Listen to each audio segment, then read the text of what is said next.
The truth about protein powder and protein in general. All right, first off, you got to realize that protein powders are an incredibly new invention. Well, high protein diets have been around for a very long time. Certainly, the Atkins diet was a high protein diet. And it's been a trend in the nutrition world, and it comes and goes. Currently, the carnivore diet is a high protein diet. But in working out world, gym world, personal trainers will try to convince you that you have to get more protein in your diet. And thus, protein powders have exploded in popularity. After all, just look at Costco or your local health food store. The shelves are lined with tons of them. Why? Because protein is essential. Well, I want to take a minute and tell you where this idea came from. First of all, let's agree that protein is essential. Protein is essential for muscle building. It's essential to build connective tissue and for wear and repair of cells. How much protein is essential will shock you. So there have been some studies done in multiple institutions. The ones I like best have been done by Professor Christopher Gardner at Stanford, who's a protein expert. And you should know how the recommended daily requirement of protein comes about. They take a bunch of people, a bunch of volunteers, and they put them in a laboratory setting, and they look at what's called nitrogen balance. And they find the estimated average requirement of protein to maintain a neutral nitrogen balance. Nitrogen is what makes protein different than, say, fat or sugar. So when they find the estimated average requirement, 50% of people will do not well with that estimated average daily requirement. They'll need more. But 50% of people will actually need less. This was the average. So the government says, well, we don't want people to miss out on any necessary protein. So we're going to cover our bases. So we're going to actually quadruple the amount of protein that the average person would require so that 98% of people, if we recommend this much protein, will get their daily requirement. So the average daily requirement, the recommended daily requirement, is 40 to 60 grams of protein per day. That's not what most people need. That's 2 to 4 times more than what most people need. Another way to think about it is if you actually ate the recommended daily amount, 40 to 60 grams, 98% of us would be eating more protein than we actually needed. Stop and think about that again. If we ate the recommended daily allotment of protein, 98% of us would be eating too much protein. Well, so what? As Professor Gardner likes to explain, and I've explained as many times as I can, we have no storage system for protein. We have a storage system for sugar. It's either in glycogen in our liver or our muscles, or we can store it, convert it into fat in our fat cells. And we have unlimited storage capacity for fat. We have no storage capacity for protein. So unless you are actively making muscle, you can eat all the protein you want, and it's not going to make more muscle.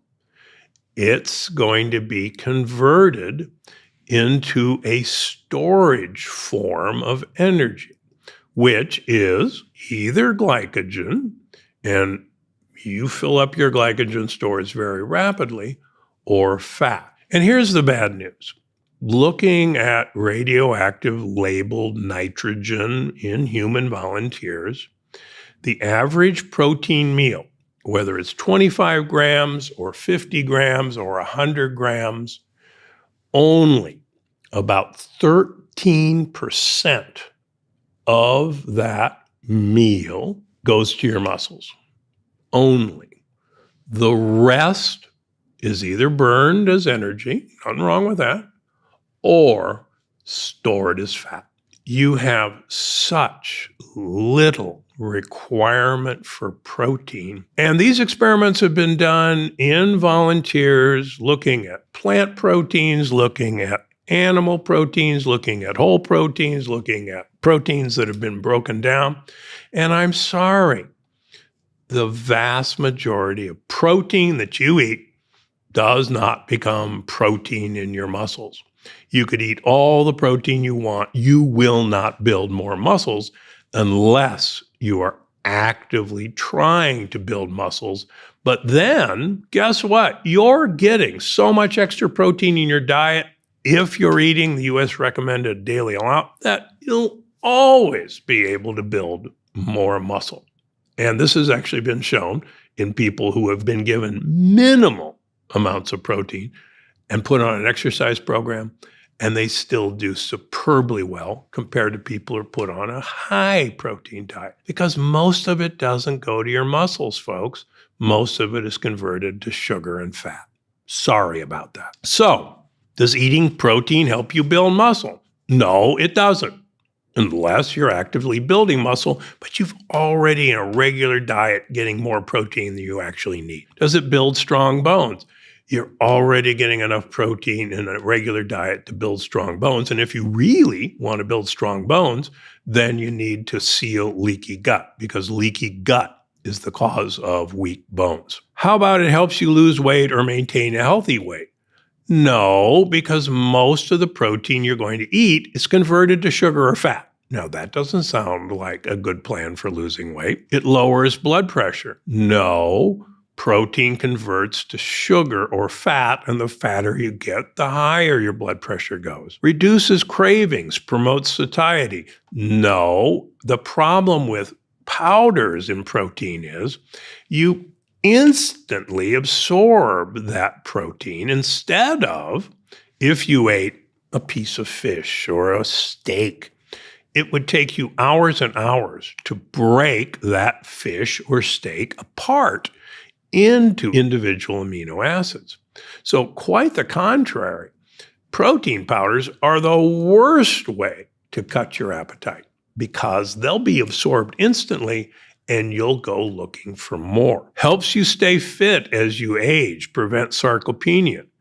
I'm sorry, the vast majority of sarcopenia comes in older age from people living alone and not participating in a family gathering of eating, and they forget to eat. So why are protein powders so bad? Well, they're certainly not there to build muscle. You got to remember that a protein powder is a pre-digested food. Now, what do I mean by that? The more enzymatic digestion, bacterial digestion that happens to break your food apart into amino acids in the case of protein, into glucose in the case of carbohydrates, into free fatty acids in the case of fat, the slower you absorb these foods and the slower you can distribute them to your cells. But when you pre-digest these things, it's instantly absorbed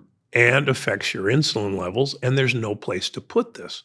So it goes right into your fat. Believe it or not, Kellogg's Corn Flakes were advertised as the world's first pre-digested food, which unfortunately was a harbinger of all the awful things to come.